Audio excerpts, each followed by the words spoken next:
अस्सलाम वालेकुम। उम्मीद है कि आप सब खैरियत से होंगे। एक बार दोबारा आपके पास हाजिर हुए हैं ईॉन पॉडकास्ट की एक नशिस्त के साथ। आज हमारे साथ डॉक्टर आसिफ हिरानी साहब हैं। डॉक्टर आसिफ जो हैं वो IANT मस्जिद में रेजिडेंट स्कॉलर के तौर पे पहले इमाम भी रह चुके हुए हैं कुछ मसाजिद में, और इसके साथ साथ वो एडजंक्ट प्रोफेसर हैं बॉस्टन इस्लामिक सेमिनरी के, यानी जो वहाँ पे उनके स्ट्रक्चर्स में हमारे जिस तरह मदारिस होते हैं या जामिया होते हैं, वहाँ अमेरिका में इस तरह सेटअप होते हैं। डॉक्टर साहब हमारे बड़े प्यारे दोस्त भी बन चुके हुए हैं over the year and half that I think we have known each other. पहले भी एक बार नशिस्त में हमारे साथ बैठे थे, उन्होंने टाइम निकाला था, और अब दोबारा पाकिस्तान आए हैं। तो डॉक्टर साहब खुश आमदीद सर, क्या हाल है? Jazakumullah khairan. First of all, Jazakumullah khairan for generosity and charitable introduction. नहीं, डॉक्टर जो आप हैं एक बहुत आजिज़ हैं, और बहुत ज़्यादा आप शर्माते हैं अपने ओहदे के बारे में और अपनी अहमियत के बारे में। अमेरिका के अंदर डायस्पोरा जो है वो बहुत एक कम्युनिटी है जिससे सीखते भी हैं मुसलमान बाकी दुनिया के, और एक तरह से वो फॉरवर्ड लाइन जैसे वहाँ बैठ के बेली ऑफ द बीस्ट के अंदर जैसे कि बैठना और वहाँ पे कम्युनिटी की सेंस को बरकरार रखना, बाकी मुस्लिम पॉलिटी के साथ इंटरेक्ट करना, फॉरवर्ड एम्बेसडर्स हैं आप लोग। और उसके अंदर भी आप ख़ास तौर पे एक हमारे म्यूचुअल फ्रेंड हैं, मेरे तो रिश्तेदार हैं, उन्होंने डिस्क्राइब किया आपको very recently, in fact just this morning, as the Muslim ई Michael Jones, in the sense कि आप जो कल्चर वॉर्स रही हैं जिनकी शायद शुरुआत तो अपना यूरोपियन रेनेसांस के साथ शायद शुरू हो गई थी, और उसका एपेक्स इंडस्ट्रियल रेवोल्यूशन के बाद आया, लेकिन वो जो तसव्वुर हैं कुछ बुनियादी बायोलॉजिकल हों, समाजी हों, सियासी हों, जिनको चैलेंज किया गया है, कन्वेंशनल नॉर्म्स थे इंसानों के, उनका जो फल हम देख रहे हैं कल्चर वॉर की शक्ल में आया है। पाकिस्तान में भी उसका एक रुख देखने को मिला है। फेमिनिज्म, मेंस राइट्स, औरतों की आज़ादियाँ कितनी, कब, कैसे, किधर, औरत मार्च, LGBT, सेक्सुअल एक्सप्रेशन कैसे किया जाएगा, पोर्नोग्राफी का क्या किरदार है मॉडर्न माशरत में, और उससे पैदा होने वाले सारे मसाइल। तो चूंकि आप बेली ऑफ द बीस्ट में, अगेन मैं रिपीट करता हूँ, तो आप हर किस्म की फ्रंट लाइन पे हैं। तो ground zero America gender sex Wars का, तो क्या खबर लाते हैं आप? और आपने अब एक किताब भी लिखी है इस ज़िमन में, तो ज़रा उसका भी तारुफ करवा दें। So first किताब मेरी जेंडर इंटरेक्शन पर थी, और फिर दूसरी किताब LGBTQ पर थी, रीथिंकिंग द रेनबो। उसका भी ताल्लुक जेंडर केओस से ही था। आजकल मैं जिस किताब पे काम कर रहा हूँ और इंशाल्लाह बहुत जल्दी कुछ ही महीनों में पब्लिश होगी, वो है जेंडर वॉर्स पे। जेंडर उसका वॉर्स, टाइटल है divine gender solidarity versus man made gender Wars. सुभान अल्लाह। और इसमें टाइटल के अंदर पूरी पिक्चर वही छुपी है जो आपने कहा, जो यूरो सेंट्रिक फ्रेमवर्क निकला, फिर ग्लोबलाइजेशन हुआ कोलोनियाइजेशन की वजह से। उसने सिर्फ पॉलिटिक्स को ही इम्पैक्ट नहीं डाला, उसने सिर्फ इकोनॉमिक्स को ही इम्पैक्ट नहीं डाला है, रादर उसने रिएक्शनरी मूवमेंट्स सोशल इश्यूज़ पर भी निकाली है। और जी, शुरू के 3 चैप्टर हमारे फेमिनिज्म पर हैं, आखिरी 2-3 चैप्टर हमारे टॉक्सिक मैस्कुलिनिटी के ऊपर हैं। डिफरेंट उनके फ्लेवर्स हैं, डिफरेंट नाम हैं।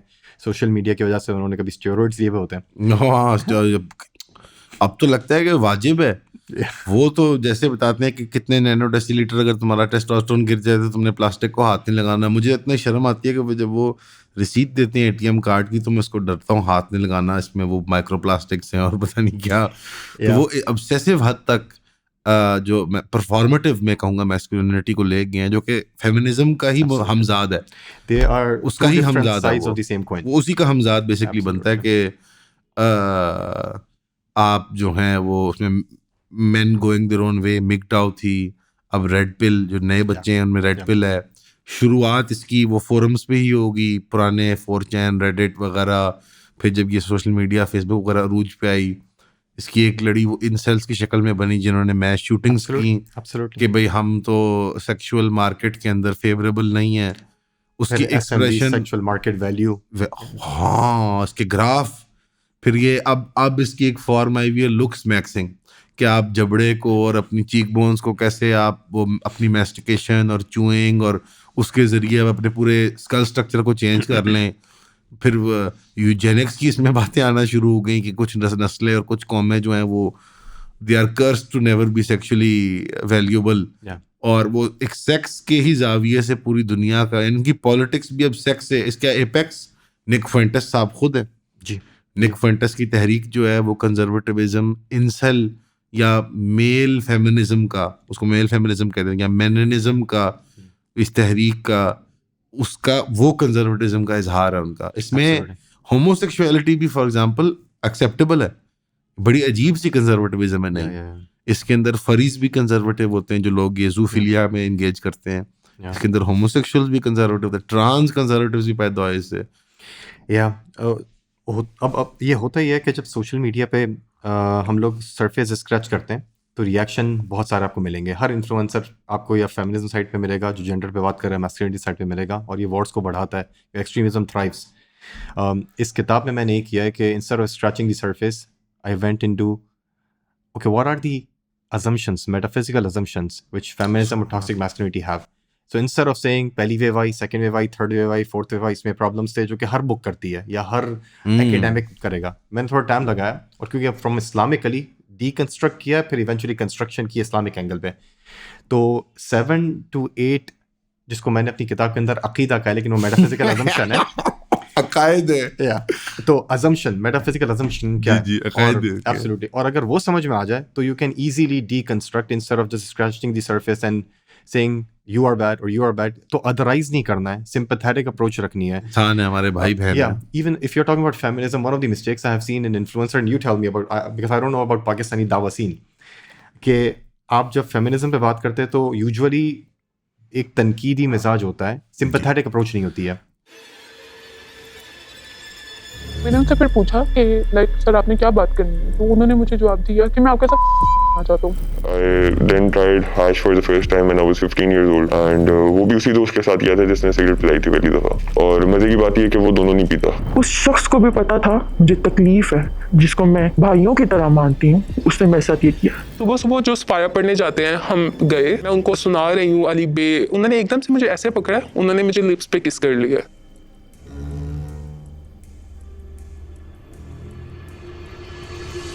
जी, हमारी भी बहुत बड़ी गलती है। बिल्कुल जी, आपने सही आइडेंटिफाई किया कि इस पे कई बार दावत वाले भाइयों बहनों से बात भी हुई है प्राइवेट में, पब्लिकली प्लेटफॉर्म पे हम तो कभी कभी कर भी देते हैं ये बात, कि जैसे डीह्यूमनाइज कर दिया जाता है Absolutely. एक खातून को जो इजहार कर रही है। एक कोई वो खुद से तो नहीं, कोई इजाद तो नहीं है उसकी, कोई नई बिदत तो नहीं उसने पैदा की। ये तो एक 250-300 साल का दौर है जिसकी वो बाय प्रोडक्ट है, और उनकी जो फिक्र है, और वो रूटेड है in a sense of common dignity. Absolutely. वो विलेनस पोजीशन से नहीं आ रही, उसमें से निकल सकती हैं बुराइयां, और निकली भी हैं, लेकिन वो rooted in an evil thing नहीं है। Yeah. And if Potentially. you won't allow Muslim advocacy within Islamic hermeneutical system, then extreme movements will hijack it. मैं आपको इसकी जी, मिसाल बिल्कुल। देता हूँ कि एक साहबिया नबी करीम के पास आती हैं सल्लल्लाहु अलैहि वसल्लम, और कहती हैं कि कुरान औरतों के बारे में इतना बात नहीं करता, मर्दों के बारे में करता है। अल्लाह रिवील दी आया इन्नल मुस्लिमीन वल मुस्लिमात मुमिनीन व मुमिनात, के मुस्लिमीन men and Muslim women, believing men and believing women, Allah is addressing the genuine concern of a female companion that why she's not being addressed. अगर हम वहाँ होते तो मेरे ख्याल से हम कह देते ये तो फेमिनिस्ट हो गई हैं। लेकिन मुस्लिम एडवोकेसी चाहे मैन की हो या वुमेन की हो, आप उन्हें राइट देंगे तो फॉरेन मूवमेंट्स मैन सेंटर्ड या वुमेन सेंटर्ड हाईजैक नहीं कर पाएंगी। और हमारी स्पेस, आपने एक बहुत फैसिनेटिंग बात की, आपने किताब का नाम रखा जेंडर सॉलिडारिटी।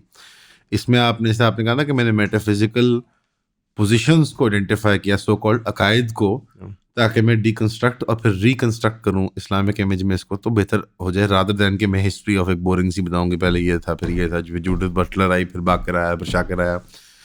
इसी में आपने एक बहुत अच्छी चीज़ आइडेंटिफाई की कि एक डायलेक्टिक है। इसी के अंदर आपने इशारा कर दिया कि मर्द और औरत, अब इनके दरमियान एक वो होगा बैक एंड फोर्थ, और ये हमारा तो इस बाइनरी में वो बिलीफ ही नहीं है। एब्सोल्युटली, हम नाउ तो उसको मानते ही नहीं है, इन द सेंस ऑफ नॉट कि मर्द और औरत नहीं एग्जिस्ट करते, बट कि ये एट ऑड्स हैं, या ये किसी डायलेक्टिकल में एंगेज्ड हैं कि to wrestle power from each other. हमारा तो, हम तो वन यूनिट मानते हैं उसको, कि अल्लाह ने मर्द के, हम जोड़ों में बनाया तुम्हें। that is actually the key difference. Ji, If you see these history, they would say we were always at wars, oppression तो पहले से था। इस्लाम कहता है वल मुमिनूना वल मुमिनात बादहुम औलिया बाद, आप दोनों एक दूसरे के औलिया हैं, दोस्त हैं, साथी हैं, और ये total believing man and believing women को कहा जा रहा है। तो इस्लामिक एपिस्टेमोलॉजी में आपको जेंडर सॉलिडारिटी नजर आती है, सुभान। यहाँ आपको जेंडर एंटागोनिज्म और जेंडर हॉस्टिलिटी और जेंडर वॉर नजर आएगी। जो कि क्लास में भी नजर आती है, रेस में भी। असली में जो प्रॉब्लमेटाइज करते हैं एक टर्म में, कि आपने हर मसले को, पावर को सेंट्रल थीम बना के उसमें वो प्रॉब्लम आइडेंटिफाई करनी है कि मर्द और औरत का डायलेक्टिक पावर का, मर्द एक्सप्लॉइटर है, औरत एक्सप्लॉइटेड है, उसने कैसे गालिब आना है अब। तो ये रेस में भी ऐसी करते हैं, वो उसमें भी ऐसी करते हैं। या मार्क्सिस्ट फेमिनिस्ट बिल्कुल यही फ्रेमवर्क है जो आप कह रहे हैं। जी। अच्छा, पावर की आपने बात की। जब हम किसी से बात करते तो ये कहते कि फेमिनिस्ट जिस टाइम में आई है, जिस सर्कमस्टेंसेस में आई है, हम उससे सिंपैथेटिक हैं। तो स्टार्ट आप कहो कि diagnosis of the problem actually same 7th century Arabia में भी जब खवातीन बच्चियों को कुछ छोटी बच्चियों को दफनाया जा रहा था, कुरान एड्रेस करता है इसको, इज़ल मऊदतु सुइलत बिअय्यि ज़ंबिन क़ुतिलत, छोटी बच्चियों को दफनाया जा रहा है। लेकिन the solution which feminism is giving is not helping women, empirically proven. हमारा सोल्यूशन रेडिकली डिफरेंट है। एक सोल्यूशन जो डिफरेंट है वो है पावर। फेमिनिज्म ये मानता है कि आप मर्दों को हायरार्की से हटाएं, क्योंकि ये प्रॉब्लम जो वुमेन ऑपरेशन का है मर्द के ऊपर पावर रखने से और हायरार्की से। इस्लाम ये कहता है हायरार्की वालों ने अगर अब्यूज़ किया तो उनको अकाउंटेबल ठहराओ, उनको पावर से हटाओ, लेकिन हायरार्की को तोड़ो नहीं। आप यानी कि जो नेचुरल ऑर्डर है कि अल्लाह ने कुदरत का निज़ाम है कि मर्द जो है वो गालिब है औरत के ऊपर, simply by nature of biology and circumstance, जैसे अल्लाह ने दुनिया का निज़ाम बनाया है, उस आप इस्टेब्लिश नॉर्म को तोड़ना मकसद नहीं है, बट डिवाइन गाइडेंस से उसको टेम्परेंस में क्रिएट करना कि मर्द में कंट्रोल आए, औरत ने कहाँ सब्र करना है, कहाँ पे प्यूनिटिव एक्शन लिए जाना चाहिए, कहाँ पे मनसब से इंसान को, यानी तलाक का हक, वो एक आप हस्बैंड का मनसब ही छीन रहे हैं उससे, कहने भाई अब खुला होगी, भाई तुम काजी ने कह दिया तुम फारिग हो आदमी, तुम मारते थे या तुम नान नफकानी देते थे वगैरह वगैरह। जैसे जो सोशल ऑर्डर है, क्योंकि वो इन्होंने मेडलिंग जो की है, क्योंकि मावराए इंसानियत यानी एक ट्रांसह्यूमन एक मिशन रहा है to transcend flesh and blood, and उसमें भी जेंडर सेक्स को जैसे यूनिवर्सलाइज कर देना प्लेन को मकसद रहा है, तो वो उन्होंने सांचा तोड़ दिया, they have broken the game. और अब ज़रा मुझे लगता है it is hard to put the genie back in the bottle, लग ये रहा है। मुझे बहुत अफसोस के साथ कहना पड़ता है कि मगरबी माशरत seems unfixable a little bit. Absolutely. Actually, it's on a verge of collapse. Free fall है अब तो, free fall। जिस तरह इकबाल ने हालांकि 1907 में कहा था, लेकिन अब ऐसा लग रहा है कि बिल्कुल तुम्हारी तहजीब अपने खंजर से आप ही खुदकुशी करेगी, जो शाखें नाजुक पे बनाएगा वो नापायदार होगा। He said in 1907, looks like after Gaza, everything is falling apart. They are committing suicide from their own dagger. लेकिन सोशल इश्यूज में इतनी तबाही आई है, 18 मिलियन किड्स अमेरिका में फादरलेस है। 18 million kids, which is 1/3 of the entire population. That's insane, by the way. I don't know how to translate that statistic into a feeling, because numbers are, cold से emotionless से होते हैं। 18 million। जी, और मैं audience से कहता हूँ Google करें, लिखें fatherless kids in America, this is 18.1 million figure you are going to see on first thing on your screen, which is 1/3 of the entire 18 population. Million कितने होते हैं यार उर्दू में? 1 करोड़ 80 लाहौर की आबादी जो है उनका बाप ना हो। Okay, now let's reconcile fact and value. Okay, That is terrifying, by the way. okay, now let's reconcile the consequences of this. More high school dropouts in America are coming from fatherless background. More suicide in teenager are coming from fatherless background. More mental health issues are coming from fatherless background. Naturally, when you are going to disfigure the family, ji, it's very consequential and detrimental. अच्छा, इसमें ना नाराजगी का इजहार करते हैं feminist वगैरह और जो आजकल के हमारे जो लिबरल्स हैं, कि आप लोग जब ये तनकीद करते हैं, क्योंकि मैट्रिक्स उन्होंने ये सेट किए हैं यूटिलिटेरियन टाइप के या मटेरियल टाइप के मैट्रिक्स, तो आप आर्ग्यूमेंट की क्वालिटी को लोअर कर रहे हैं जब आप ये आर्ग्यूमेंट करते हैं कि यार ये तो जैसे ये रिफ्लेक्टिव नहीं है। हालांकि वो झूठ बोल रहे होते हैं, क्योंकि उससे पहले वो यही आर्ग्यू करते हैं कि माशरतें तब प्रोग्रेस करती हैं जब औरतें काम करती हैं, और जब वो फेमिनिज्म की आर्गूमेंट ऐसी देते हैं, लेकिन when they get called out on it तो दे क्राई फाउल एंड के भाई ये क्या प्रैक्टिकलिटीज़ में आप बॉक डाउन कर रहे हैं। मैं प्रिंसिपल आर्गूमेंट तो स्टैंड करती है ना कि प्रिंसिपली औरत का राइट है, यूनिवर्सलाइज सफरेज का तस्वर है कि ये अब बराबर होंगे। तो क्या इस्लाम अपोलोजेटिक्स की दुनिया में क्या वो एक कोऑप्ट करना चाहता है कि हाँ बराबर हैं मगर, या नहीं वो कहता है, या इस्लाम का जब नजरिया ऑर्थोडॉक्स है वो नहीं कि बराबर नहीं है? And do we have the gumption to say that still? Okay, so now let's start. Okay, this is a loaded question. You know this. Okay, equality is one of the aqeeda I discuss in my book. Okay, let's start. One of the aqaid laid out by the feminists. Okay, and by the way, this is also for Red Pill movement, but because we are discussing feminism, so let's focus on feminism.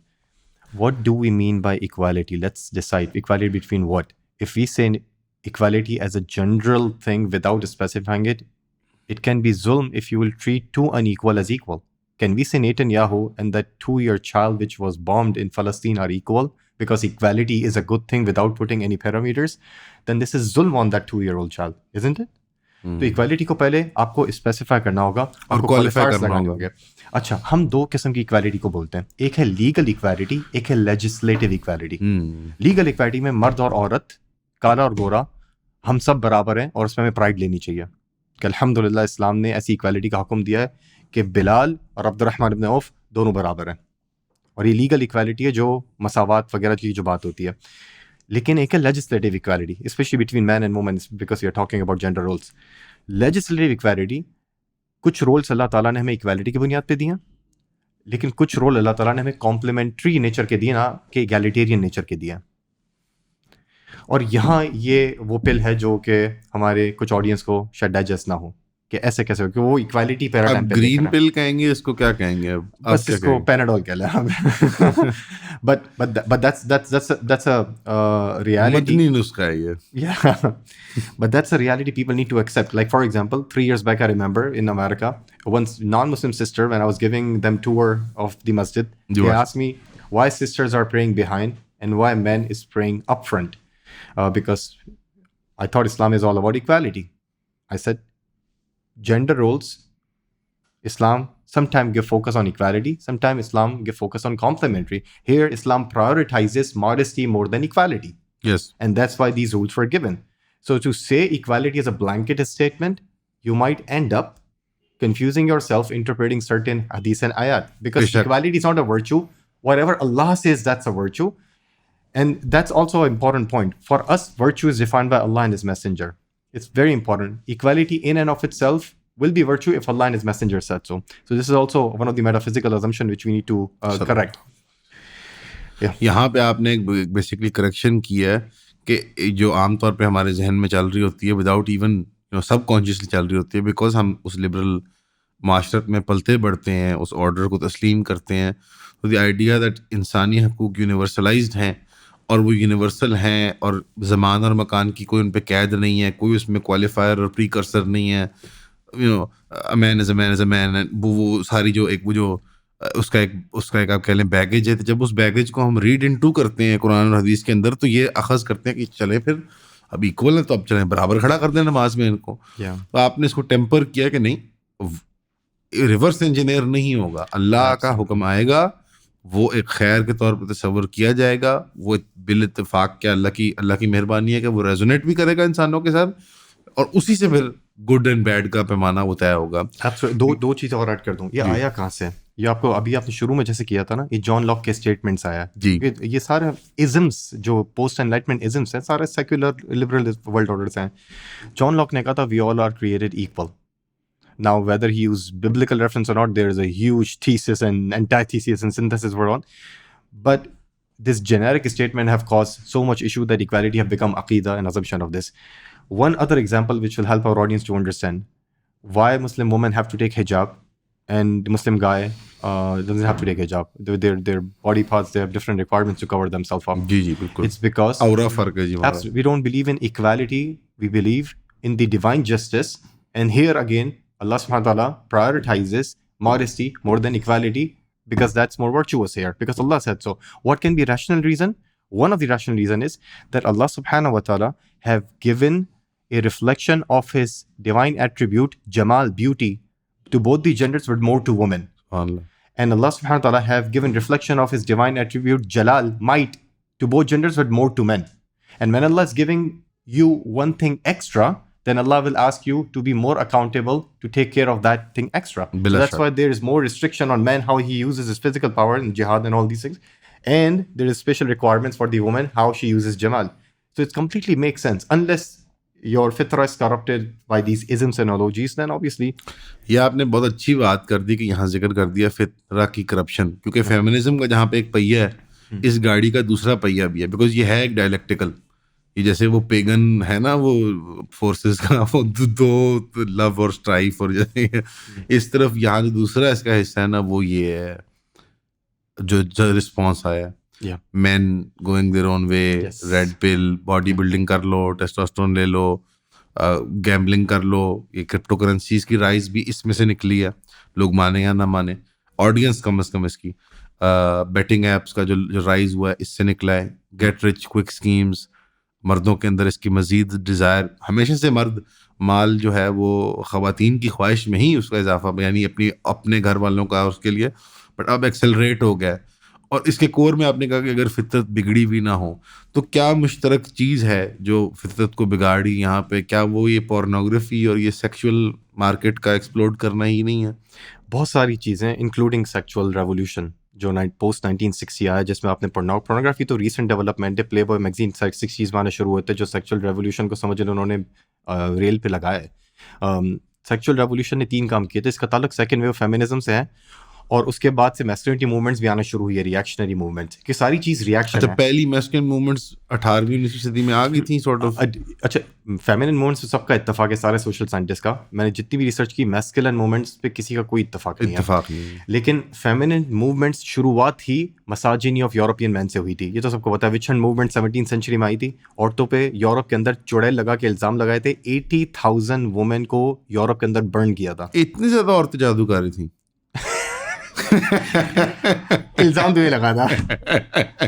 And then church and state both legalized this and then eventually जब आप लाहौर में 80,000 खवातीन को, for example, God forbid, कभी ऐसा कोई वाकया हो, तो यहाँ पे औरत रिबेलियन मूवमेंट उठेगी या नहीं उठेगी? औरत मार्च उठेगा नहीं उठेगा? क्योंकि आप उन्हें सिर्फ औरत होनी इट डिपेंड्स कि कितना बड़ा स्पेक्टिकल था व्हेन दे वर किल्ड.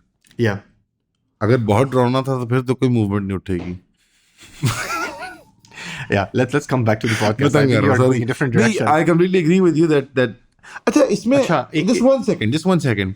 मुझे ऐसे फील होता है कि जब हम ये नैरेटिव कबूल कर लेते हैं ना मिनुअन, जो रेफॉर्मेशन का नैरेटिव हो या जो एनलाइटनमेंट का नैरेटिव हो कि यूरोपियन मैन बड़ा पर्टिकुलरली मिसोजिनिस्टिक था और बड़ा ही जुल्म हो औरत पे. जैसे मुसलमान शायद हम ऐसे एक इंटेलेक्चुअल लथार्जी का शिकार हो रहे हैं कि हम, क्योंकि ईसाई भी हमारे मध्य मुकाबिल हैं सिविलाइजेशनली और हम शिकस्त खुर्द हैं और वो गालिब हैं, तो अब हम जैसे हर लेंस से उनको क्रिटिक करना चाह रहे हैं, तो हम कहते हैं यार ये इनकी भी ले लो ये बात, हाँ ये बड़े जालिम थे औरतों के खिलाफ. ज़रूरी है ये मतलब क्या यूनिकली वो मिसोजिनिस्टिक थे या बदकार थे या बदसलूकी करते थे, या ये जैसे उनकी ये एक एक्यूमुलेशन ऑफ रिसोर्सेज का कॉन्सिक्वेंस था या किसी एनलाइटमेंट फिक्र का था? यानी So I have empirical data on this. ये वो वाकई में बहुत बुरे थे. Means how do you define बहुत बुरे in your framework? But चलें, there were zulm at both the levels, state level and the church level. जो यूनिक थे Europe. Yeah. So let's start with few examples. The story of Adam and Eve in the Bible is actually a little different than in the Quran. जी बिल्कुल. And we know this culturally speaking, that verse in the Bible that Eve was more responsible than Adam and Adam was taken out of Jannah because of Eve. This is a biblical version. और ये even थोड़ा सा Muslim culture में भी Some because Unfortunately. Israeliyat narration came जी. and but that according to the Christian scholarship that actually is used, these verses in Bible were used to demonize women. Bible की copy 16th century तक औरत अपने पास नहीं रख सकती थी. Then on top of that आपको सारे स्टेट लॉज वहाँ के पता है शुरू में कैसे थे, जिसको वो डार्क एजेस कहते हैं, कि औरत की अपनी एंटिटी नहीं है, वो अपना खुला नहीं मांग सकती वगैरह वगैरह वगैरह. अच्छा, यहाँ पर भी कभी कभी जुल्म होता है. Is it because of Islam और लैक ऑफ इस्लाम और lack of Islamic knowledge? Is it because of lack of Islam और अब्यूज ऑफ इस्लाम? बेशतर या लैक होता है या एक्सप्लॉयटेशन होती या है. Misuse of Islamic versus. ऐसे नहीं हुआ कि कभी बहुत ही इस्लामी कानून हो तो उसकी वजह से एक्सप्लॉयटेशन, नहीं ऐसे नहीं हुआ. एब्सोल्युटली. लेकिन जब औरत रिएक्शनरी में निकली, first wave I, voting rights, by the way education rights also. आज ही हमें बात करते हैं कि मुस्लिम वुमेन को आप एजुकेशन नहीं देते. आपको पता है कोलंबिया यूनिवर्सिटी में पहली वुमेन को कब एडमिशन मिला? वो that was male only university. Any idea? Columbia university में आई वुड सस्पेक्ट 1950s या 40s में. 1982. Holy heck, yeah, that's bad. Yale 69. Harvard almost 46. Harvard progressive थे हमेशा. Yeah, but 46. They say it's the gayer Ivy League, मैंने सुना है. Yeah. हाँ. But can you imagine that things were 100 years ago? अच्छा नहीं, वैसे अच्छा देखिए, बट अचीव्ड आउटकम्स के एतबार से we are touting this as a point of contention के हो, औरतों को पढ़ने नहीं दे रहे, but is this a desired outcome for Muslim civilization कि That's a हम different discussion. Yeah. yeah because the या is it a case of कि हम उनके पैमाने के ऊपर उनको जज कर रहे हैं, या is it a case of कि नहीं हमारा डिजायर्ड आउटकम, बिकॉज कभी कभी लगता है कि अपोलोजेटिक्स के अंदर we are out liberaling the liberal, and I don't particularly doesn't resonate with me, and I think दावा सीन पे यही प्रॉब्लम होती है generally, specially in the western world. यहाँ पे फिर भी लेस सोफिस्टिकेटेड आर्ग्यूमेंट्स दी जा रही हैं, वहाँ पे ये होता है कि it's like attacking the left from the left, and which is fine as a like a tool, but जैसे वो फ्रेमवर्क ही बन जाता है। जैसे मुझे बहुत सी बच्चियां लगती हैं खासतौर पे जो मगरिब में डायस्पोरा है मुसलमानों का, वो बच्चियां जैसे they've sort of internalized the dawa rhetoric and they've sort of become that character. It's a weird phenomenon. Yeah, it's a deconstruction tool. Deconstruction tool अगर आपको यूज करना आता है तो आप नेल को डिकंस्ट्रक्ट करेंगे, वरना हाथ पे मारेंगे आप इंजर्ड हो जाएंगे। वो नेल गन की तरह इस तरह। एब्सोल्युटली। तो अगर आपको यूज करना आता है तो go for it, otherwise it's a dangerous tool. So deconstruction में प्रॉब्लम है। So you need to, और सारा फ्रेमवर्क जन्नी होता है most likely. Ji. So you need to understand this is not a definitive thing. This is most of the time it's in speculative, rational arguments which we are giving to so that we can make it Islam more relatable to you in this time. Maybe 30 years down the road with new intellectual trend, someone else is going to do this job. They'll be gone, yeah. तो intellectual trends के साथ ये problem होता है। Coming back to this, तो ये reactionary movements आई आहिस्ता, लेकिन pendulum swing ऐसा हुआ कि 100 years ago women did not have a right to vote. Now we don't even know what is a woman. नहीं, हाँ, And now there is a masculinity crisis. Reactionary man-centered movements are coming because when after second wave feminism, either they expected feminized masculinity will come or reactionary toxic masculinity came, because no one is talking about prophetic masculinity or the genuine masculinity, which is divine guidance is taken out of the window from the European American environment. Now अब ये अलग अलग movements आ गई हैं। आपने कहा MGOW, men going on their way, फिर Red Pill movement, Red Pill, incel, ये incel से शुरू हुआ था, ये ग्राइपर्स जो है निक फंटस वाले। जी या, और हर एक का अपना अपना फ्लेवर है और हर एक की अपनी अपनी ऑडियंस है और हर एक का छोटा कुछ पॉर्न के खिलाफ हैं, कुछ पॉर्न के हक में हैं, कुछ औरतों के को डोमिनेट करना चाहते हैं, कुछ औरतों को अवॉइड करना चाहते हैं, वो होमोसेक्सुअल भी बन जाते हैं इस हद तक, या सेक्सुअलिटी को ही ऑल टुगेदर रिजेक्ट कर देते हैं। पहले मैं एक दात भी देना चाहूँगा बतौर इमाम और एक कम्युनिटी लीडर और एक मजहबी पेशवा और आलिम दीन। आमतौर पे इन सब्जेक्ट्स को ब्रोच भी नहीं किया जाता, और अगर ब्रोच किया जाता है एकेडमिक रीजंस की वजह से पब्लिक में डिस्कस नहीं किया जाता, because the individual themself feels कि यार मैं अगर इसको ब्रोच करूँगा इस सब्जेक्ट को तो I open myself up to a lot of criticism and तनकीद, बिकॉज हमारे मजहबी तबके की तरफ से खुद ही ऐसे एलर्जिक रिएक्शन आ जाते हैं कि नहीं ये क्या बातें कर रहे हैं आप लोग। ये बहुत बड़ी बात है इस मौजू को डीकंस्ट्रक्ट करना, और मेटाफिजिकल सेंस में अकायद की बुनियादों पे ये तहरीकें हैं। अब मेरे ख्याल में इनकी चीपर रिफ्लेक्शंस हमारे मुस्लिम होमलैंड्स के अंदर भी नजर आती हैं। ये बहुत दुख की बात है, बहुत दुख की बात है कि you have your own prophet and सहाबा as a role model, but this is which is what we grew up with. Absolutely, we were obsessed with them and learning their stories in Bukhari and Muslim and जो छोटे रसाले होते थे, किस्से कहानियां, and like they're all totally different personalities and they have larger than life characters and good bad, हर चीज़ उसके अंदर किरदार हैं, विलन्स हैं, हीरोज हैं, जैसे आर्केटाइप्स होती हैं जिस चीज़ को फिर बच्चे अपने वो फॉर्म करते हैं मॉरल उनके इर्द गिर्द। एब्सोल्युटली। जैसे मुझे समझ नहीं आ रही कि शायद ये जो 90s के बाद लिबरलाइजेशन हुई पाकिस्तान की, अगर पर्टिकुलरली बात करूँ, आपने कहा था, पूछा था कि यहाँ क्या है, वो ये मुझे लगता है जो केबल टीवी और इंटरनेट एकदम से आया है ना, तो सुपरमैन और बैटमैन और वो फैंटेसी की रेल में जब गई है चीज़, तो उसके साथ फिर एक सेक्सुअलिटी भी अटैच आई है, उसके साथ एक मैस्कुलिनिटी भी आई है, एक फेमिनिटी भी आई है। फिर उसके ऊपर वो बच्चे जब बड़े हुए हैं तो उनसे इंटरनेट पॉर्न आ गया, फिल्में आ गई, नेटफ्लिक्स वगैरह आ गया, तो वहाँ से भी बहुत ज़्यादा। अभी एक प्रोग्राम है जो बहुत पॉपुलर है, उसका आखिरी प्रोग्राम है यार, क्या नाम है, बच्चों का प्रोग्राम है, बच्चों का तो नहीं है, बड़ों का, लेकिन बच्चे उसमें, स्ट्रेंजर थिंग्स। तो वो सब फॉलो करते हैं बच्चे। अब उसके अंदर एक कैरेक्टर को उन्होंने बेसिकली एक होमोसेक्सुअल बनाया है, यानी उसको किरदार को, और उसकी पूरी लाइफ को जैसे ओवर द लास्ट 6-7-8 ईयर्स पूरे मुसलमान यूथ ने फॉलो किया है उस कैरेक्टर की लाइफ को। और उसका जो बड़ा मोमेंट था क्लाइमैक्स का उसके टेलीविजन प्रोग्राम में, इसके वो बताता है कि मैं एक होमोसेक्सुअल हूँ। तो ये 10 साल पहले मैं नहीं इमेजिन कर सकता था अच्छा मैं कि मुसलमान बच्चे एक होमोसेक्सुअल कैरेक्टर के बारे में प्रोग्राम देखेंगे. They would have never watched it. Not that he is the central force of the show, but अगर कोई किरदार ऐसा उल्टा सीधा आ भी जाता था तो वो प्रोग्राम ही बंद कर देते थे. I'm looking at a pattern now, as you were telling me. Europe के अंदर भी कंजर्वेटिज्म शुरू में था. There is a guy in Harvard, because Harvard is a male-only university back in the days, and the female department of it was Radcliffe University, Radcliffe Institute in Boston. A woman was expelled from Radcliffe because she found sleeping with the guy in the Harvard in the apartment, and this is Boston. 60s की बात है. I don't know, around between 30s, but this is a pretty conservative environment. जी.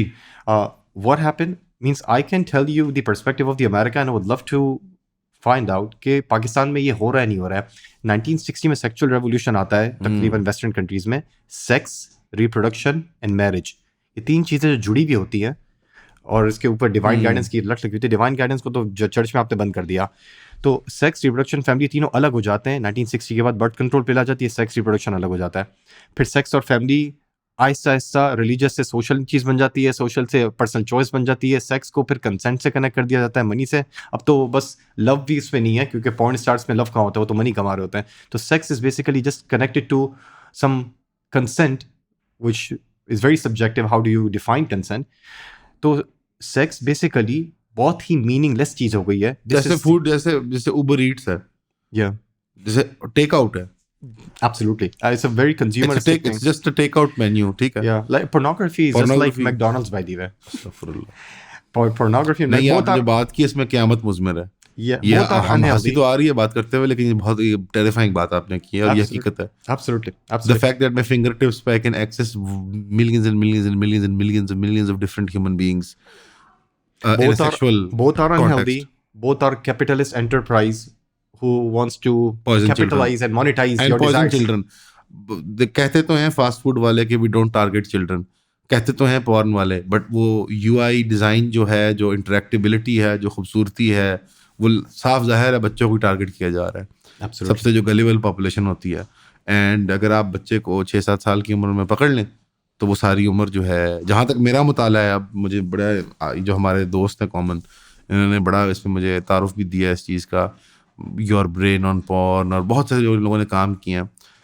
ये inescapable है. ये life long, जिस तरह cigarette है या कोई फूड एडिक्शन है, तो आप मुझे बताएं, बिहेवियरल एडिक्शन है. मैं जो आप बात पूछना चाह रहे हैं, बिल्कुल पाकिस्तान में इट्स हियर. सेक्स और फैमिली और रिप्रोडक्शन ये डिस्कनेक्ट होता हुआ नजर आ रहा है आपको? सेक्स मैरिज से, सेक्स अपनी एंटिटी है. अगर मैं बहुत ज़्यादा सोचूंगा तो मुझे आंसू आ जाएंगे, लेकिन मैं ज़्यादा बात नहीं करना चाहता. जी, बहुत, मैं ऐसे नहीं, मैं बिल्कुल सेंसिटिव आदमी नहीं हूँ. आपने मुझे एक्चुअली आंसू आ जाएंगे. आपने जो बात की, बहुत सेंसिटिव बात की है, बिल्कुल. फ्रॉम द 1970s और 80s के नॉर्म्स जो अपने अम्मी से सुनते हैं, और जो 50s 60s 40s के नॉर्म्स अपने दादा दादी से सुनते थे, नाना नानी से, ऐसे नहीं कि जैसे कि वो एक्सप्लिसिटली आपको जेंडर सेक्स नॉर्म्स बताते हैं, बट जो मोज़ेक्स होते हैं of the stories they tell, उसमें जेंडर और सेक्स कहीं छुपी होती है. लेकिन वो नहीं है जो आज हम, यानी मैं अपने वालिदैन और घर वाले और इर्द गिर्द घर वाले, जिस तरह हम भी अब बात करते हैं अबाउट मैरिज एंड सेक्सुअलिटी, वो डिफरेंट है then just 10-20 years ago. Conversations around sexuality change कर गई हैं, और अभी तक एटीट्यूड ये है कि ये अच्छा है, this is changing for the good. हम दकिया, इवन मजहबी तबके के अंदर एक तस्वुर है ये कि हम दकियानूसी को एस्केप कर रहे हैं. देखिए, हमारा माशरा बहुत स्टाइफलिंग था, बहुत घुटन थी इसके अंदर. एक इसमें हकीकत है कि हमारी जो पर्शियन इस्लामिकेट वर्ल्ड है, इसके अंदर मावरान नहर जो सारी दुनिया है, इसमें एक ज़रा स्पेशल टच है थोड़ा सा when it comes to sexuality. उसकी लंबी तारीख है, उसमें मैं नहीं जाता.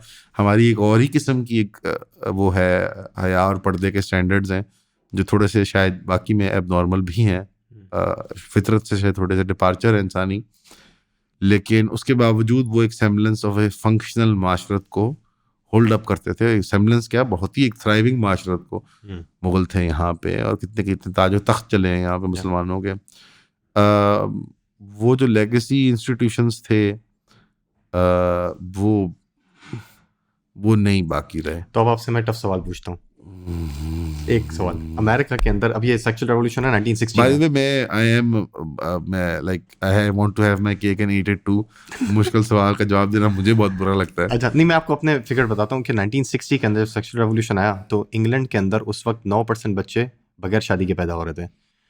2019 में सेम रिसर्च कंपनी रिसर्च करती है, इंग्लैंड के अंदर 51% बच्चे बगैर शादी के पैदा हो रहे हैं, almost half of the population. And same thing goes for America, 45 to 55% depending on which state. My question to you is, if you say that वो bond जो था वो lose होता जा रहा है पाकिस्तान में, किस स्टेज में हम? any idea? There is no empirical data Yeah, I mean, Pakistan के अंदर, but what I can tell you is when I was going to high school, तो लाहौर, कराची, इस्लामाबाद, बड़े शहरों में young people would have abortions. Mm. This is 15, 16 This years is, ago. oh man, subhanallah, subhanallah. And things Not- have gotten worse. Not commonly, but they would happen and you would hear about them. Once in a, like if a batch in a school 400-500 बच्चों का होता है, एक group, a few classes above, a few classes below, एक polity होती है, कुछ 9th में होते हैं, कुछ 10th में होते हैं, कुछ 11th में होते हैं, and then even you have some friends in university or some cousins, तो एक अच्छा sample size होता है of kids at that time. There were reported cases of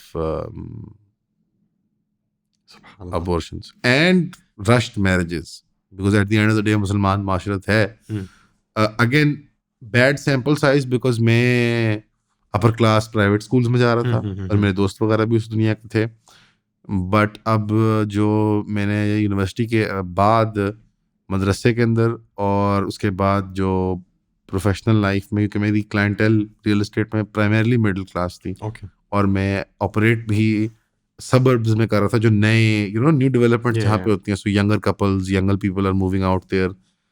तो उस दुनिया के अंदर भी अब मैं रिपोर्ट कर सकता हूँ कि सेक्सुअल नॉर्म्स में, चाहे वो ये पिल हो, द पिल, बल्कि एक हमारे बहुत बड़े सहाफ़ी हैं पाकिस्तानी, उन्होंने द पिल के ऊपर पूरी एक सीरीज बनाई है कि ये एक एमेंसिपेटरी या, और उर्दू के अंदर प्रॉपर, जैसे Wow. वो कोई इंग्लिश मीडियम आदमी नहीं है, Wow. तो जैसे वो तस्वर अब यहाँ भी है, मौजूद है पॉकेट्स के अंदर LGBT, और ये एक्सट्रीम फॉर्म्स में जो आइडियोलॉग्स हैं वो पॉकेट्स में हर जगह हैं, बट जो नॉर्म बिहेवियर्स हैं वो ग्लोबली इन्फॉर्म हो रहे हैं. आप बात समझ रहे हैं ना? Yeah, वो जैसे absolutely, इंटरनेट के absolutely. उनको नहीं फर्क पड़ता कि जैसे मिसाल तौर पे कई अक्सर जानी जो होंगे पाकिस्तान में, उन्हें होमोसेक्सुअलिटी से कोई सहमति नहीं होगी. बिल्कुल जी हराम है जी ये, like a very weird kind of way, but the norms have changed. बिल्कुल Subhanallah. बिल्कुल. Yeah, I remember. I can not give you numbers दो. Yeah, no, Couldn't obviously give number आते हुए टाइम लगता है, empirical data. लुइस पेरी ने किताब लिखी थी केस अगेंस्ट सेक्सुअल रेवोल्यूशन, उसमें ज़बरदस्त बात करती है, especially as a white woman. वो कहती है, if motherhood becomes a biological choice for the woman, then fatherhood becomes social choice for the man. जो कि बन गई है. पहले मैंने बचपन में अपने कभी अबैंडनमेंट के केस नहीं सुने थे, अब है. एक तो है ना कि जैसे चैरिटीज में अबैंडन बच्चे आ ही जाते हैं, वो तो पूरी दुनिया की माशरतों में होती है. अब जैसे आपको सोशली, बिकॉज मैं एम्प्लॉय करता हूँ बच्चों को, फॉर एग्जांपल यंगर पीपल, जेन जी वाले जो हैं, तो उनके वालिदैन मिलेनियल्स होते हैं, ओल्डर मिलेनियल्स, जेन एक्सर जिनको कहते हैं, अगर आप जनरेशनल उसमें देखें. तो अब कई बच्चे बच्चियाँ इंटरव्यू के लिए आते हैं, तो जब उनके घरेलू मसाइल का पूछा जाता है कि वालिद क्या करते हैं, वालदा, many have absentee fathers, So it's coming there. Much more than I imagined.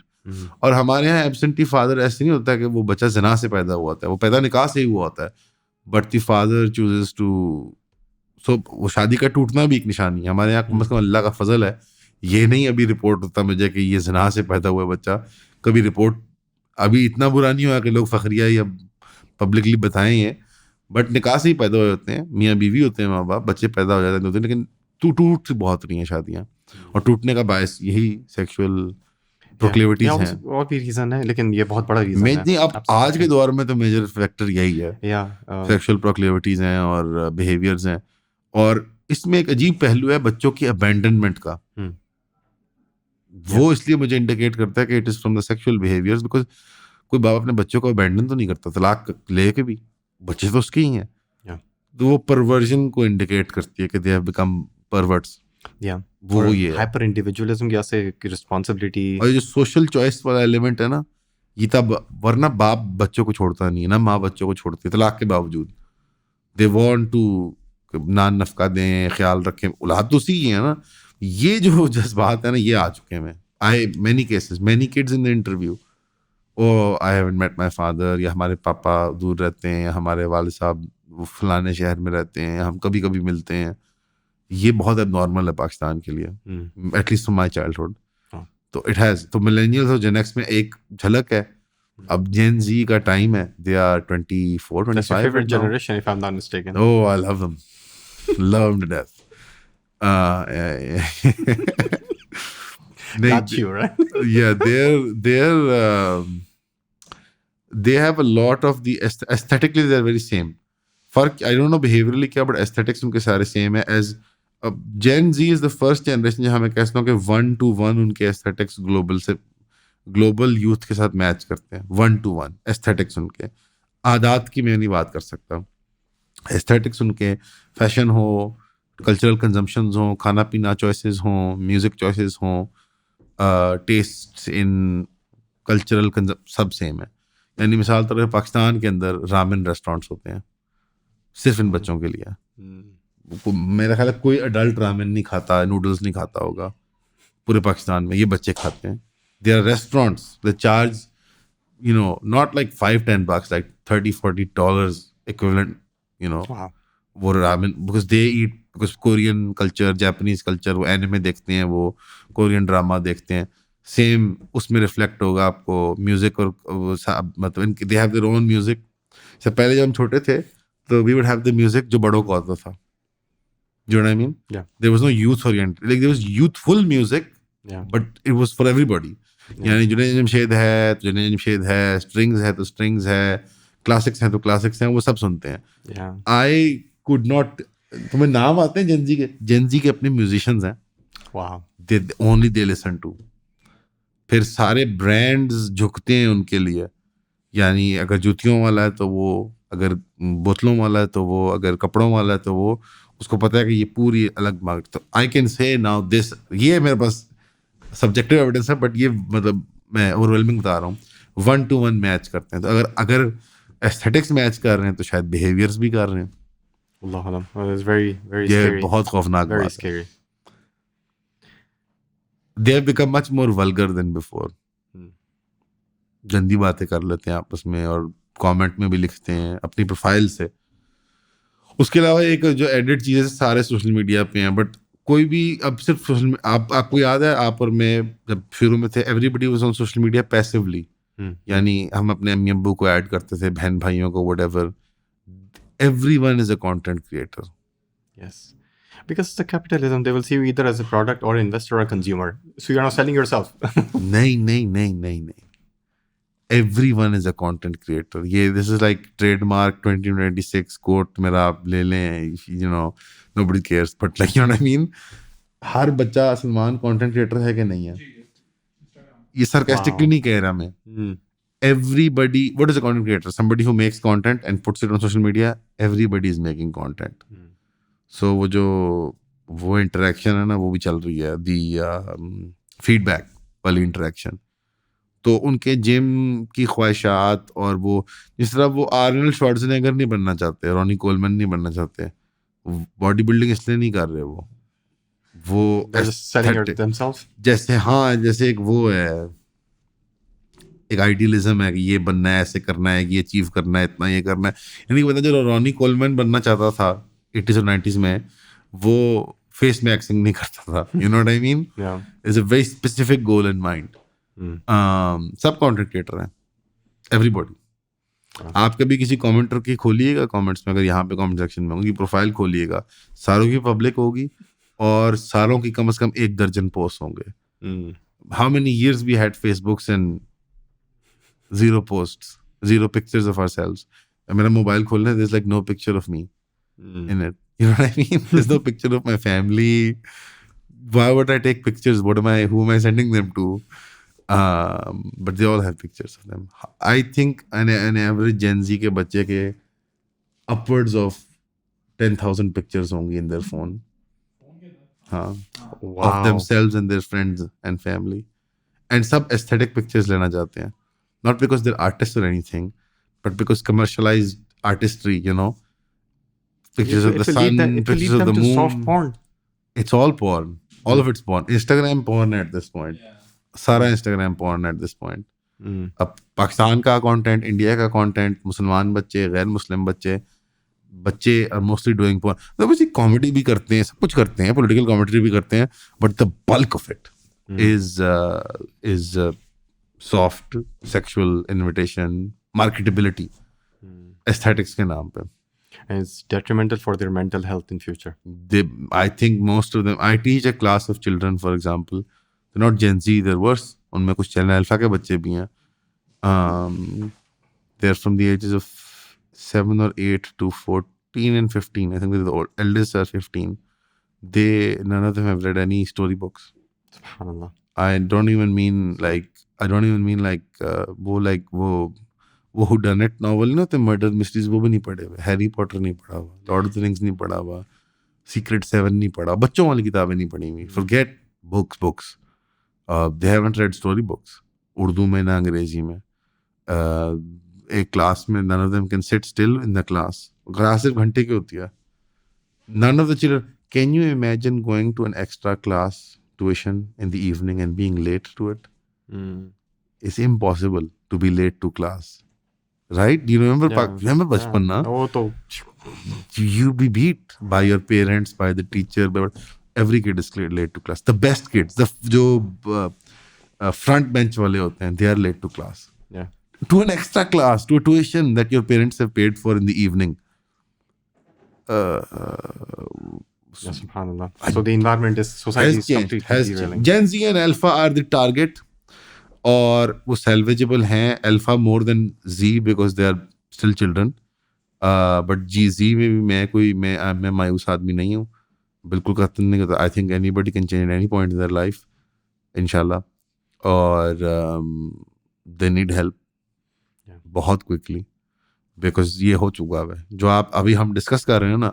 It's already done. I think it is. So now it's time to construct and help them, inshallah. ये जो कंस्ट्रक्शन है prophetic masculinity की, ये क्या है? मतलब उसको जैसे मॉडर्न कॉन्टेक्स्ट में रीइमेजिन किया जाता है, या उसी क्लासिकल जिस तरह हम पढ़ते थे बचपन में, या उससे पहले लोग पढ़ते आए हैं? क्या तरीकाकार है? You have to understand, हमने बहुत सारे आपने दोनों पहले वेक्टर्स ऑफ अटैक किए, एक फेमिनिज्म की तरफ और एक दूसरा जो पहिया है. आप ये चीज़ ध्यान में रखें कि हमारे बहुत सारे स्कॉलर्स ने किताबें लिखी हैं फुतुवा क्या कॉन्सेप्ट, यंग मैनलीनेस पे, मैनहुड पे, बाकायदा स्पिरिचुअल स्टेशंस है इस पे, बहुत सारी किताबें हैं इस पे. और कुरान के अंदर भी एक कॉन्सेप्ट है जो इसको अल्लाह ताला बार बार रिजाल, रुजूली या इसी तरह फुतुवा पे किताबें लिखी यंग मैनलीनेस पे. तो अगर उससे हम कुछ सबक एक्सट्रैक्ट करें अपनी इमारत को कंस्ट्रक्ट करने के लिए, तो हमें नज़र आता है कि जो हमें इंस्टाग्राम पे वेस्टर्न मैस्कुलिनिटी को कंजर्व करने के लिए कहा जा रहा है, वो बहुत ही बिल्कुल ही डिफरेंट है एज कम्पेयर टू जो हमें कुरान या आपने लफ्ज़ बोला जैसी आगे वेस्टर्न मैस्कुलिनिटी. ओ हाँ जी बिल्कुल, जो कुरान बता रहे हैं. अब फॉर एग्जांपल आप कुछ शेयर करना चाह रहे हैं? नहीं, मैं सोच के मुझे हंसी आ रही है आपकी बात पे. वो जो मेरे जहन में सारी वो तस्वीरें आ रही हैं, वो लड़का धूप में खड़े होकर बॉडी बिल्डिंग कर रहा है, कोई कच्चे अंडे खा रहा है. वो एक लड़का मैंने देखा वो सूरज को देखता रहता है सारा दिन, के तुम आंखें डायरेक्टली सूरज में डाल के देखा करो. और मुझे इतने दिन हो गए मैंने औरत से बात नहीं की. या दैट्स अ रिएक्शनरी. वो बेचारे पागल हो गए हैं यार. और हम ये कर रहे हैं कि क्योंकि हम गुलाम कौम है, अन्नास वाला दीनी मुलूक है, हम उनको फॉलो कर रहे हैं ब्लाइंडली, उनकी रिएक्शन मूवमेंट्स को भी नहीं. फॉलो कर रहे हैं. वो लतीफ़ा है मैं दोस्त करता होता हूँ, हम गो के बिल में हाथ डाल रहे हैं. वो जो लिजर्ड होती है, मॉनिटर लिजर्ड. तो हमारा स्टार्ट ही एंटागोनिज्म पे नहीं होता, सॉलिडारिटी पे. पहली चीज़. दूसरी चीज़, अगर किसी ने टॉक्सिसिटी की है मर्दों ने, तो उसको हमें अकाउंटेबल मर्दों को ही ठहराना है. नबी करीम के पास औरतें आई घर के बाहर, अबू दाऊद की हदीस है कि हमारे हस्बैंड हमें मार रहे हैं. नबी करीम ने फ़ौरन कहा अलीस हम भी खियारिहिम, ये मर्द अच्छे नहीं हैं. नबी करीम ने ऑन रिपोर्ट ये कहा है. तो हमारे मर्द जब अकाउंटेबल ठहराएंगे दूसरों की गलतियों पे, तो ख़वातीन को दूसरे लोग हाईजैक करके नहीं ले जाएंगे. तो अकाउंटेबल आपको, लेकिन हायरार्की को तोड़ना नहीं है. नबी करीम ने हायरार्की को तोड़ा नहीं. तीसरी चीज़, मर्दों की यूनिक ट्रेट्स को हमें पॉजिटिवली एनकरेज करना है, इसी तरह औरतों की यूनिक ट्रेड्स को पॉजिटिवली एनकरेज करना है। जब अल्लाह ताला कोई यूनिक ट्रेड देता है, आपको बाजार इनइक्वल लगता है, तो उसको हमें सेलिब्रेट करना होगा, ना कि हम उस पर अपोलोजेटिक हो जाए कि फेमिनिटी को और मैस्कुलिनिटी को Absolutely. सेलिब्रेट करना है। एब्सोल्युटली। और ये दोनों तरफ से थोड़ी सुनने की सलाहियत होगी तो होगा। अगर हम दोनों से एक दूसरे को अदराइज करते रहेंगे, अदराइजेशन का प्रोसेस है ना, तो कभी काम नहीं होगा। हमें लाजमी दिल खोलना है, कान खोल कर सुनना है, अकाउंटेबिलिटी होगी। मैं आपको 2 मिसालें देता हूँ मैस्कुलिनिटी की। आप देखें यहाँ पे प्रॉब्लम क्या है, स्ट्रेंथ का नहीं है, जो अक्सर फैमिलीज की तरफ से होता है। स्ट्रेंथ वो में अगर मैस्कुलिनिटी की मैन की ले ली जाएगी तो वुमेन को ही नुकसान होगा। लेकिन 2 मिसालें, डॉक्टर आफिया सिद्दीकी राइट। फर्रज अल्लाह ने आज़ाद करे, आमीन या रब। वो जब अफगानिस्तान में होती हैं, उनके जो क्लाइव लॉयर है उनका, वो मुझे बताते मेरे घर पे बैठ के कि ये ऑलमोस्ट स्नैपर इन्हें मारने वाला था। एक टेलर, अफगानी जी टेलर, जी, मोहम्मद जान है थे उसका आई नाम। थिंक, क्या वो बीच में आ वो गया। मर्द बबर शेर, आपने क्या बोला? मर्द। उसने कहा कि मुझे भी मार दो, फिर मार सकते इस औरत को। और उसने एक नहीं, पलटन था फौज का, मिलिट्री पुलिस का। Absolutely, उसने कहा औरत का हिजाब कैसे उतार दी तुमने? अब ये एग्जांपल लें, मैं इस पे मोहम्मद वापस जान आता था हूँ। देखो उसका नाम। ओके, दूसरी मिसाल है मेरी अपनी कम्युनिटी में डैलस में। मैंने जनाजा पढ़ा एक सिस्टर का, जिसको उसके हस्बैंड ने मारा था, और वो प्रेग्नेंट थी, इन्ना लिल्लाह। चोक कर दिया था लव मैरिज के बाद। बच्चा भी जाया, वो शहीद हो गया। एब्सोल्युटली। दोनों ने अपनी स्ट्रेंथ यूज की, लेकिन एक ने evil के ने लिए, लाइफ प्रोटेक्ट की, एक ने जुल्म जान किया। दी। तो मर्द की स्ट्रेंथ मसला नहीं है, कैसे वो यूज कर रहा है मसला है। So it's actually gender war is an issue of guidance, कि how you are using your strength और योर फेमिनिटी और योर मैस्कुलिनिटी। आप वुमेन से उसकी फेमिनिटी ना लें, आप मैन से उसकी मैस्कुलिनिटी ना लें, लेकिन आप लोगों को बताएं कि कैसे यूज़ करना है। और ये बताने के लिए सिर्फ हमारे रैशनल ज़रूरी नहीं है, रैशनल के साथ साथ आपको डिवाइन गाइडेंस की ज़रूरत है। तो यहाँ पर कंस्ट्रक्ट होता है कि इसके डिवाइन गाइडेंस के बगैर you will going to just get lost in reactionary movements, it will going to get worse unless you go back to the fitra and divine guidance. That's the end. अच्छा, आपने एक बहुत अच्छी बात की कि आपकी जो परफॉर्मेटिव या रेट्रोफिटिंग होती है, रेट्रोफिटिंग होती है कि ओ वेस्टर्न मैस्कुलिनिटी कर लें, ये कर लें, वो कर लें, हम भी लिबरल हैं, लेकिन नहीं है हम, लेकिन हमें ये चाहिए। हमें जैसे इसमें ये खतरा होता है कि आप जैसे फेलियर्स ऑफ द पास्ट को नज़र रखते हुए आप ट्रेडिशन में रीड इनटू करने लगते हैं। ये भी इसमें मसला होता है कि जैसे ये कभी मुमकिन भी होगा कि हम कभी भी ब्लाइंडली ट्रेडिशन को देख पाएंगे इस बैगेज के बगैर। यानी अब एक आदमी जब ट्रेडिशन की बात कर रहा है तो वो पॉर्न के बैगेज के साथ बात कर रहा है, या वो फेमिनिज्म के बैगेज के साथ बात कर रहा है, या वो सेक्सुअल लिबरेशन के या वो मेंस राइट्स के बैगेज से बात कर रहा है। यानी अगर एक मर्द जो बात करेगा कि देखो हाँ मुझे मिल गया वो रवायत थी, देखो और ताबे है मेरी, यानी वो उस बैगेज को अब उसके अंदर अब वो पहले गंदगी निकालनी है, Absolutely. आजिज करना है अपने आप को कि हम सॉलिडरिटी में, हम तो औरतों से प्यार करते हैं और औरतें हमारे से प्यार करती हैं और अल्लाह ने हमें एक दूसरे के लिए बनाया है। Absolutely. और फिर हम इस बात पे आएंगे। और ये अब इसमें एक इंटरलोपर है जो हमेशा से हमारे यहाँ रहा है, जो एलिफेंट है एक रूम में। ये तो 90% प्लस अवाम के लिए तो ये मसाइल नहीं है। 8 से 10% हमारे भाई बहन वो लोग हैं जो अपने आप को, 8 से 10 तो नहीं है, would say may be 3 to 4% है जो होमोसेक्सुअलिटी किसी ना किसी लेवल पे ऑपरेट कर रहे हैं, एज होमोसेक्सुअल्स और ट्रांसजेंडर्स, एज इंटरसेक्स पीपल, इस स्पेक्ट्रम में एग्जिस्ट करते हैं ऑफ क्रोकेड या बेंट या आप क्या कहेंगे इसको, परवर्टेड सेक्सुअलिटी। उनके लिए भी अब क्योंकि स्पेस बहुत एग्जिस्ट करती है और वो बहुत पब्लिकली विजिबल है, तो उनके साथ डील करते हुए एक जनरल एटीट्यूड रहा है मेरा, हमारे प्लेटफॉर्म को होता है इग्नोर करो, हम उनको नहीं एड्रेस करते। अगेन हमें मजहबी प्लेटफॉर्म नहीं है, हम एक ज़्यादा जर्नलिस्टिक प्लेटफॉर्म है। ऑब्वियसली हमारे पर्सनल कन्विक्शंस हैं और रुझानात हैं जो इन्फॉर्म करते हैं हमारे काम को, लेकिन जो मजहबी तबकात हैं दावत वाले, उन्होंने उनको एड्रेस किया एंटेगोनिज्म के साथ अभी तक। शायद इफेक्टिव भी था एज ए पोलिटिकल पाकिस्तान जैसी सोसाइटी में कि विजिबिलिटी और स्पेस नहीं देनी इनको, क्योंकि ख़तरा ये भी होता है कि वो फैला हुआ था इसके अंदर। इसमें आइडियल क्या होगा? अब देखें ये ले पीपल मेरी तरह सुन रहे हैं, मेरे दोस्त बच्चे भाई बहन जो सुनते हैं प्रोग्राम, हम सब ले पीपल है 90% plus.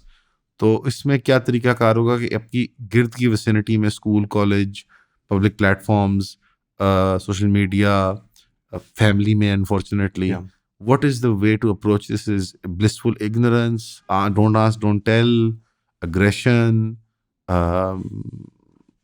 Okay. What is the way?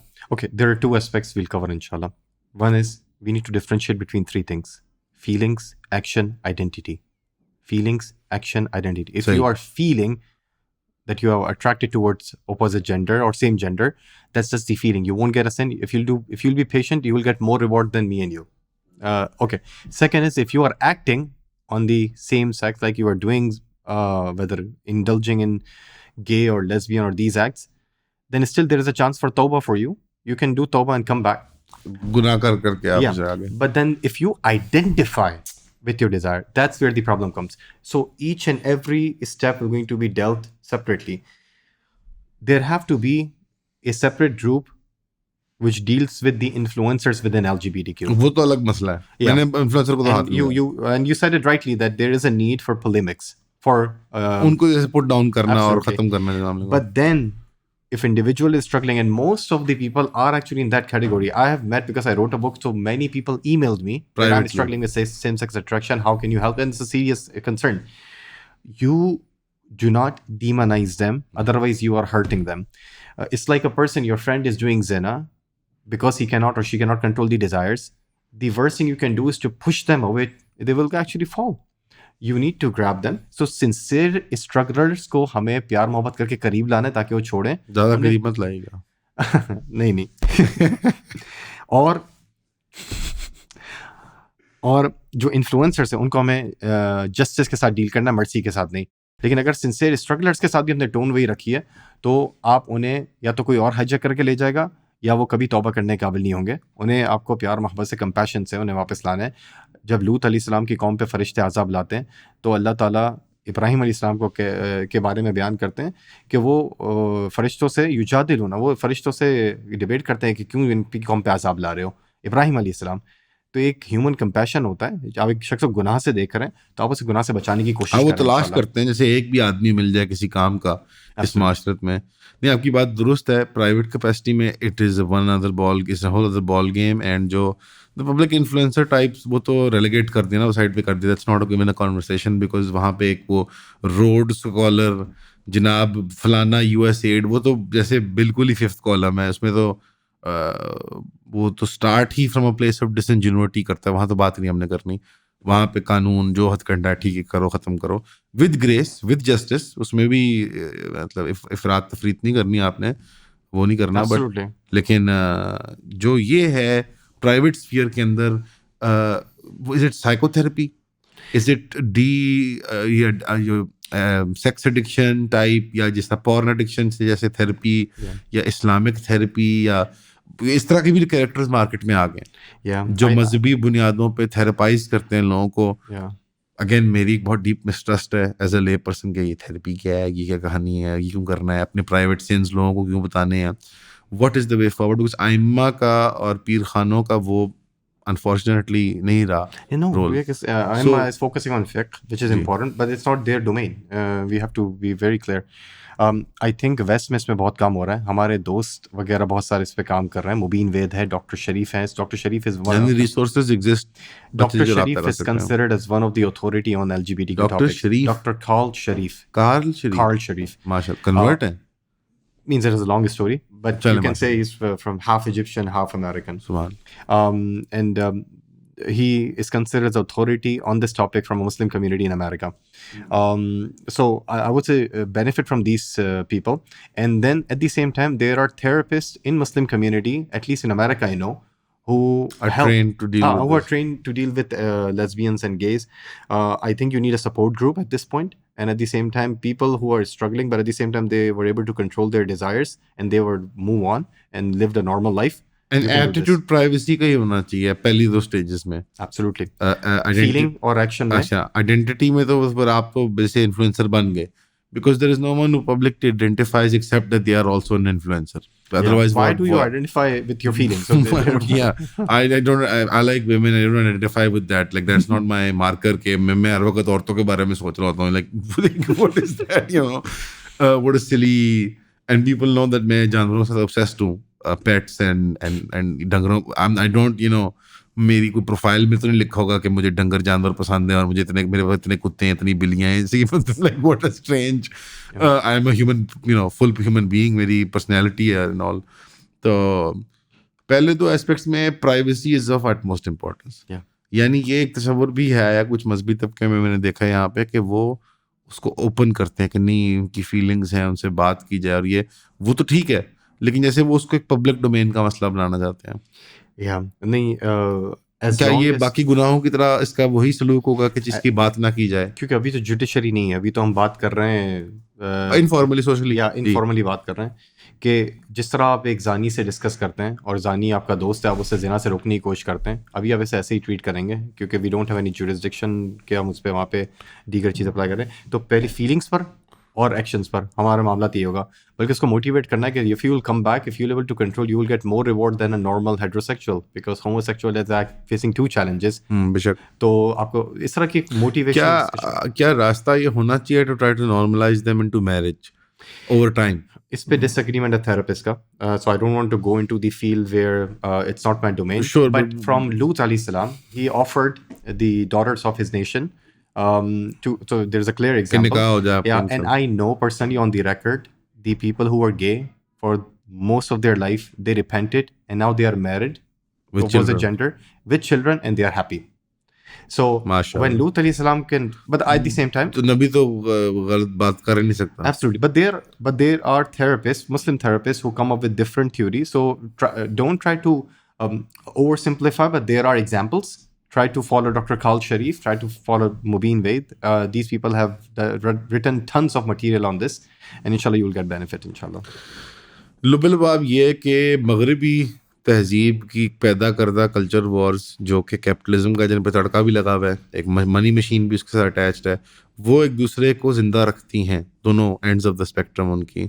हमने उस मैट्रिक्स से बाहर निकल के Absolutely. उस बाइनरी में हम नहीं है, हमारा कोई डायलेक्टिकल नहीं है, हम मर्द और ख़वातीन एक इत्तेहाद में हैं, Absolutely. हम एक यूनिट हैं और हमारी मोहब्बत जो है वो अल्लाह की तरफ से डिवाइनली इंस्पायर्ड भी है, बायोलॉजिकल भी है, और मनसब जो है वो सप्लीमेंट्री और कॉम्प्लीमेंट्री है। उसके अलावा यूनिवर्सैलिटी उन चीज़ों के अंदर जिसमें अल्लाह ने मुतय्यन किया है कि ये इसमें आप बराबर हैं। बराबरी कोई यूनिवर्सल गुड नहीं है, न कभी हो सकता है। ज़मान और मकान की कैद है उसके ऊपर, मनसब की और ओहदे की भी कैद है उसके ऊपर। और इसके अलावा और अंग्रेज को ये ना आपको बताने दें कि मत मुस्लिम वुमेन नीड सेविंग। मेरी औरत नहीं से। हाँ, फिर बदसलूकी और मिस यूज़ ऑफ पावर जो हुई है मुसलमानों के अंदर या होती रहती है, हर माशरत में होती है, वो एक वैक्यूम बनता है एक पॉलिटिकल इंटरफेरेंस का। हर जगह हम देखते हैं। At this point it's even like it's एक घिसी पिटी वाली बात है कि मैं मिसालें भी दूँ, it's just funny at this point, it's comical at this point. अभी ईरान को देख लें, अब लाइक वही रेटरिक वही कि बस औरतें ईरान की हम उनको बचा लें। गज़ा में नजर नहीं आएंगी, वहाँ नजर आएगी। There is a book, Does Muslim Women Need Saving, by Leela Abu Ghuda, Egyptian. Leela Abu Huda, She's an Egyptian educationist academic in America. She has other important books, but this is very important on how Muslim women are being used by the colonialized to implement their agenda. जी जी। The best example here in Pakistan. Afghanistan, Iran, Pakistan, हर जगह हमने देखा है। Absolutely. बल्कि एक बड़ी फनी चीज़ थी, वो एक डॉक्यूमेंट्री थी जो यूएस कॉन्सुलेट स्कूल्स के एम्बेसी स्कूल्स के बारे में थी अफगानिस्तान में। तो वो बच्चों को, लड़कियों को एब्स्ट्रैक्ट आर्ट के बारे में पढ़ा रहे थे। तो एक आर्टिस्ट ने उस डॉक्यूमेंट्री में जिसकी आर्ट डिस्प्ले कर रहे, उसने कमोड जो होता है उसकी एक पेंटिंग बनाई हुई थी। तो अफगान बच्चियाँ हंसना शुरू हो गई इसको देख के कि ये तो, इसमें तो बाथरूम करने जाते हैं इंसान। तो फिर वो एक अमेरिकन, एक वाइट औरत, एक मिड वेस्टर्न कोई औरत उनको समझाने की कोशिश कर रही थी कि ये क्या फीलिंग्स रिप्रेजेंट करता है आर्टिस्ट की, और इस पे बिलियंस ऑफ डॉलर्स का टैक्स पेयर मनी खर्च हुआ था अमेरिकनों का। तो अमेरिकनों पे भी रहम खाएं, अपनी औरतों पे भी रहम खाएं। और USAID जो है ना, जब ये इलॉन मस्क वगैरह ने इस पे किया ना कि हम ऑडिट करेंगे और ये करेंगे और वो करेंगे, यहाँ पे हम क्या क्या मार के हासिल रहते हैं कि यार तुम्हें नहीं पता कि ये सब क्या बकवासियात 25-30 साल से चल रही है। और USAID का एक दौर था पाकिस्तान में, ये उसी के फल खा रहे हैं हम। But to be fair, internet is so much more dangerous than all of that stuff. All of the physical efforts that they have made here combined, वो एक तरफ और एक तरफ सिर्फ इंटरनेट का हाई स्पीड होना Yeah. और डेटा डिवाइस का हाथ में आना, यानी from a computer to a phone, is change the game. Yeah. Can we say कि हम लडाइट्स हैं to a certain extent? We have to say this, I think, कि हमें अपने बच्चों को we cannot give them computers and phones and वल्लाही आमिश बनाना है तो आप बनाएं, लेकिन रियलिस्टिकली दूर रखने से बेहतर है मेजर्ड एक्सपोजर दें. you know, honestly, when you said Amish, मेरा दिल actually like skipped a beat. I was so excited at the prospect of living in a barn and like वो मुझे actually लोग इतने अच्छे लगते हैं. You know the retention rate 90% is a retention rate. अच्छा, ये वो सोसाइटी में assimilate नहीं होता है. 90% वो जब वो रूमस्प्रिंगा के लिए जाते हैं तो Yeah. वापस आए 90% वापस आते हैं. 90% वापस actually आते हैं. 93%. वो I confirmed with जन्म देख के वो कहते हैं वापस जाओ. yeah, because there's a piece I've been to बस Amish उनकी हेयर कट बदल दें, बाकी में मुझे काबिल कबूल है. तो आप किसी और फिक को आमिश में फॉलो कर लें. वो पता नहीं उनको पता नहीं प्यारा रख के अभी भी काट रहे हैं, उससे आगे नहीं जा रहे अब वो. अच्छा, उन सबकी वो दागिस्तान वाली दाढ़ी होती है. so on a serious note, if isolation is route लेना है तो आप तो बच जाएंगे. नहीं, बट मैं कह रहा हूँ घर के अंदर जैसे living with in the city centre, Yeah. और आप होम स्कूलिंग ना भी कर रहे हो, स्कूल भी जा रहा हो आपका बच्चा, और वो इंटरेक्ट तो करेगा बच्चों के साथ, उसको मोबाइल और कंप्यूटर नहीं देना चाहिए. जैसे टीवी हम नहीं देखते थे, टीवी टाइम होता था, Yeah. उस तरह पब्लिक में एक दफा दिन में आधे घंटे के लिए कंप्यूटर इस्तेमाल होता है. बस That's what I'm saying, measured exposure. एक बुक है ऑडियंस के लिए, जोनाथन हेट की एंग्शियस जनरेशन. जोनाथन हेट की एंग्शियस जनरेशन 2012 में उसने बच्चों के सोशल मीडिया, सेल फोन पे क्या इम्पैक्ट होते हैं, कितना साइकोलॉजी के पर्सपेक्टिव से और सोशियोलॉजी के पर्सपेक्टिव से. It's a must read book for parents who have teenager और जो भी 15 साल से छोटे बच्चे हैं, कि टेक्नोलॉजी मेंटल हेल्थ पे कैसे इम्पैक्ट डाली है, लड़कों पे कैसे, लड़कियों पे कैसे. तो आई थिंक उसने कुछ प्रैक्टिकल सोल्यूशन दिए हैं. एक मेजर्ड एक्सपोजर थे जो आप बात कर रहे हैं, लेकिन I think you have given a good thesis of it. Doctor साहब, आपने बड़ा टाइम निकाला है. जज़ाकुमुल्लाह खैर. आपने रेस्ट भी करना है, अब जाना है, आपके बड़े लंबे दिन चल रहे हैं आजकल, और कल ही आप कराची फ्लाई आउट कर रहे हैं. इंशाल्लाह सेफ ट्रेवल्स आपको. जज़ाकुमुल्लाह खैर. आपने वक्त निकाला, बड़े इंपॉर्टेंट सब्जेक्ट है. मैं खुद जब से हमने प्लेटफॉर्म बनाया इसको बहुत हम अवॉइड करते हैं. हम बहुत भागते हैं इससे, हम कभी भी जेंडर, सेक्स नॉर्म्स वगैरह को टच नहीं करते, बहुत कम. और मैं उसकी अहमियत को शायद I had lost sight of how important this is, especially as individuals. हमारे पास शायद जो हमारी रसाई में यही मेन चीज़ है. तो अब नहीं, आपने आज़म को वो किया है, उसको हौसला दिया. अब दोबारा इंशाल्लाह इसको फिर हम करेंगे, एब्सोल्युटली. और आपके जाने के बाद भी इसको हम जारी रखेंगे, इस पे गुफ्तगू और भी माहिरीन के साथ, और ख़ुद भी रिसर्च करके, और आपको दोबारा बुलाएंगे. तो इंशाल्लाह ये किताब है आपकी, बड़ा लंबा नाम था, लेकिन gender solidarity versus gender Wars, और ये उस दौर के बारे में जो अभी दौर है सेक्स और जेंडर को लेके. Thank you sir. जज़ाकुमुल्लाह खैर. अस्सलाम वालेकुम. Yeah.